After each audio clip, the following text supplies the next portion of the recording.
Good afternoon. You're watching the news at 5 on the ABC 10 Information Network. I'm Kevin John.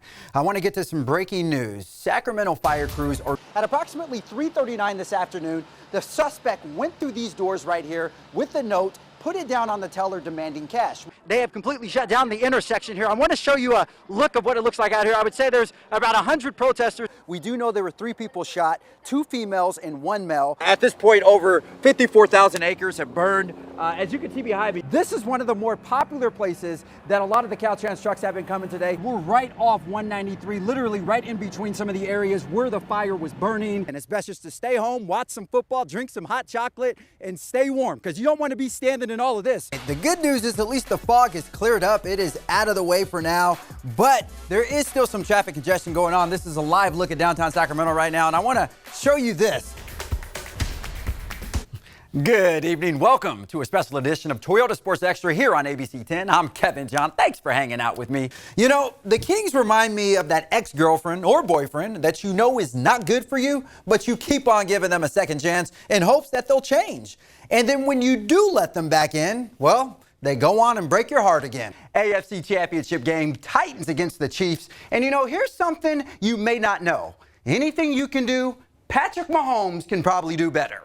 Don't believe me? Just watch. In short, Antonio Brown's tenure with the Raiders kind of reminds me of Kim Kardashian's marriage to Chris Humphries. It was all for show, and we all knew it wasn't going to last. Well, at least Kim got a ring out of it. Today's episode of Unzipped is not like any other, because we're hanging out in one of the smallest and historic towns in Northern California. So our first stop takes us to Corey Park Adventures, where there's adventures at every turn. And while we're talking adventures, I'm about to have a little adventure here myself. Pray for me. Just in case you're wondering what he's going to be eating while he's running 4 straight days, get this. Paella, which is Spanish rice, which is a lot better than me, because I would probably order some buffalo wings if I was going to do that. There are professionals out here that do take care of them and rehabilitate them. I am not a professional, but I would say I'm trying pretty good to do this right. In the early morning hours of Sunday, May 31st, a few hundred protesters were marching east on J Street in downtown Sacramento when things turned ugly.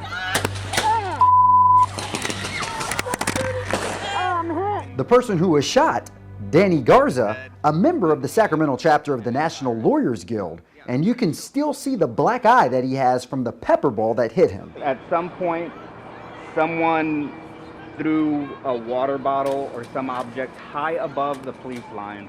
It was not going to hit them. It landed far beyond them.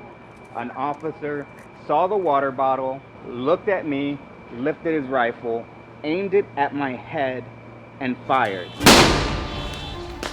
We hid behind some stairs, and they kept firing at us. We're yelling, medic, medic, don't shoot, don't shoot. We'll leave, stop shooting. We stick our heads out, start shooting again. Believe it or not, Garza was not a protester at the event. He was strictly there as a legal observer. We are civil rights advocates. We look at the government and how they treat our citizens. That is why we're there. Legal observers often attend protests to document what goes on.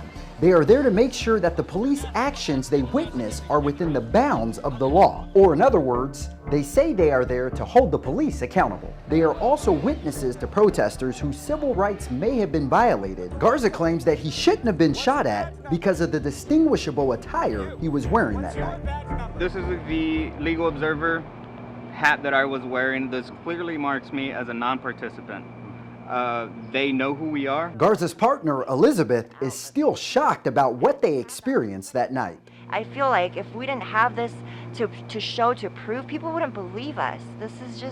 I just can't believe what I saw that night. We asked the Sacramento Police Department about Garza's claims. They tell me they, quote, don't have any reports at the time regarding the incident. If it is found to be Sac PD use of force, department policy mandates that the incident is reviewed.